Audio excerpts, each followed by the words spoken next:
बाद गणतंत्र हुए। मैं उस देश की नागरिक हूँ जिसके होठों में गंगा और हाथों में तिरंगा है। मैं उस देश की नागरिक हूँ जिसके होठों में गंगा और हाथों में तिरंगा है। वो देश जो कभी सत्यम शिवम सुंदरम तो कभी वंदे मातरम और कभी पंजाब सिंध गुजरात मराठा द्रविड़ उत्कल बंगा है। मैं उस देश की नागरिक हूँ जो हर ठुकराए हुए की शरण स्थली बन जाता है और सात समंदर पार भी परदेशियों को भी अपने ब्रदर एंड सिस्टर कहकर बुलाता है। यही प्रेम की पूज्य भूमि भारतवर्ष कहलाता है, भारतवर्ष कहलाता है।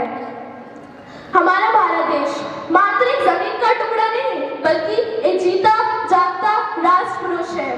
अर्पण और समर्पण की इस पवित्र भूमि वाले देश में जहां एक ओर भगवान कभी राम के रूप में, कभी कृष्ण के रूप में तो कभी गौतम बुद्ध के रूप में अवतरित हुए, वहीं दूसरी ओर देश के गौरव वीर साहसी सुभाष चंद्र बोस, भगत सिंह, गांधी, बिस्मिल आदि भी हुए हैं। जब एक सैनिक का शव उसके घर पर आता है तो क्या बीतती है उसकी माँ पर, उसके घर वालों पर। उसे एक पंक्ति में समर्पित करने की कोशिश करना चाहूंगी कि जिस दिन तू शहीद हुआ न जाने कैसे तेरी माँ सोई होगी, कि जिस दिन तू शहीद हुआ न जाने कैसे तेरी माँ सोई होगी। मैं तो बस इतना जानूं कि वो गोली भी सीने में उतरने से पहले रोई होगी, वो गोली भी सीने उतरने से पहले रोई होगी।